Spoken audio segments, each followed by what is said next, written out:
Hello, family. Today we're going to go over top-down analysis, and I'm going to show you how I evaluate the market and look for my setups.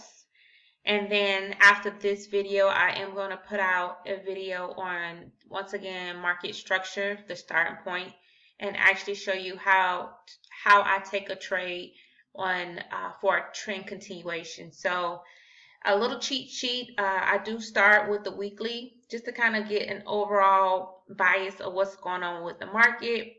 I'm not entering on the weekly time frame. It's just to kind of assess. So as you can see, this market ultimately has been trending down.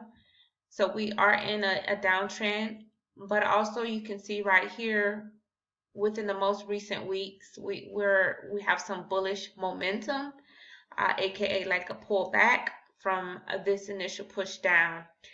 One of the ways you can identify your starting points without having to drop down each time frame to pinpoint these is anytime you have a rally of candles with no interruption, you can literally use the wick to the body to mark up your zone. So for example, this candle right here, I would mark it from wick to body and use this as a zone for my starting point.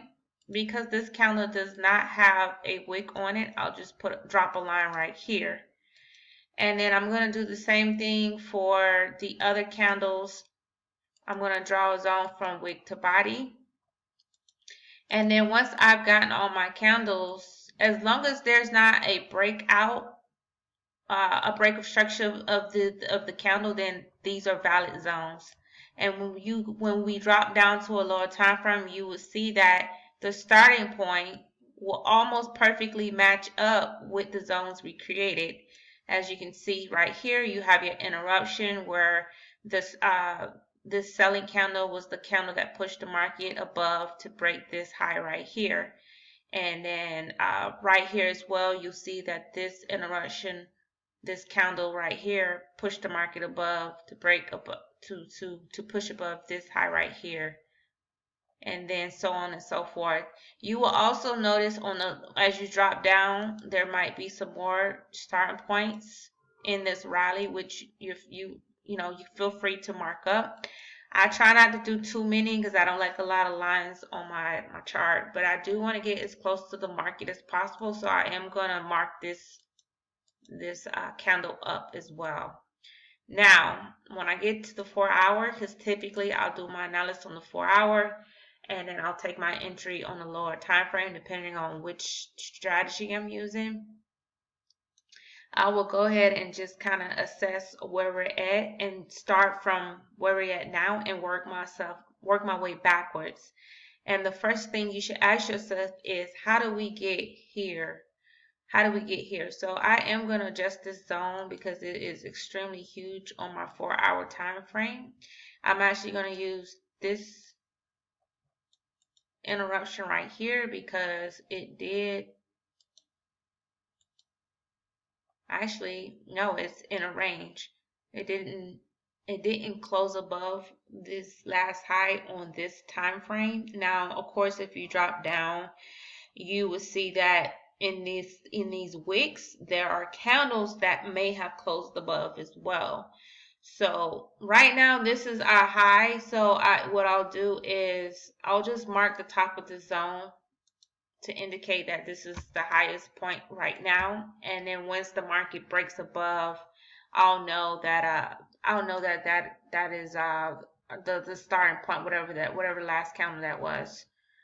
So I am, for now, I'm going to keep this zone. Why? Because another strategy that I use is the single candle strategy, swing high candle, where I look for my swing high, which these are equal, and then my signal candle will be the candle to the left. So it's this candle right here, which what I'm looking for is the market to break and close below this zone. I'm looking for momentum as well, and I'm looking to catch the retest. So that's why I'm going to keep this particular area marked up. So this is all I look for when it comes to top-down analysis. It's just pretty much figuring out where you're at now, how did you get there, and then where you may be going based on the overall trend of the market at that time. So we know that we're on the pullback. If you're a counter trend trader, then you would be looking for continuations when it gets back to a starting point zone. So what that may look like is I'm back in this zone. I am looking for some type of reaction. That's telling me that buyers are in control to push above this last high before I possibly take the buy up. If I am looking to stay with the trend, I definitely am going to be looking for a trend reversal. And I would feel more comfortable having the candle break below this low right here, a strong candle, retest and take the trade down right here. And for those who want to play it extra safe, because this is technically the lowest point, at least on this 4-hour time frame, you could wait, but you would definitely be missing out on a lot of pips. Oh, about 50. So it's up to your trading style. Obviously, if you drop to a lower time frame, it is going to look very different. But just to give you guys an idea of how to do a top-down analysis, this summarizes everything I look for. And I will also show you supply and demand in another video. Until then, thank you.